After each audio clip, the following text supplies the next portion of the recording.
এক গ্রামে থাকত রানু নামে এক গরিব কৃষক।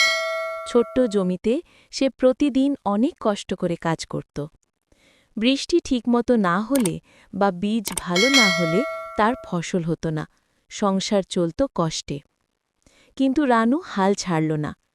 সে গ্রামের কৃষি অফিসে গিয়ে নতুন বীজ আর ভালো চাষ পদ্ধতির খবর নিল।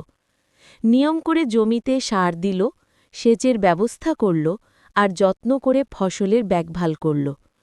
কয়েক মাস পর সেই জমি সবুজে ভরে গেল। ধানের শীষ নুয়ে পড়ল। এত বেশি ফসল রানু জীবনে কখনো পায়নি। সে বাজারে ফসল বিক্রি করে ঋণ শোধ করল, ঘর মেরামত করল আর গ্রামের অন্য কৃষকদেরও শেখাল কিভাবে ভালোভাবে চাষ করতে হয়। শেষে গ্রামের সবাই বলল, রানু শুধু গরিব কৃষক নয়, সে পরিশ্রম আর জ্ঞান দিয়ে নিজের ভাগ্য বদলেছে।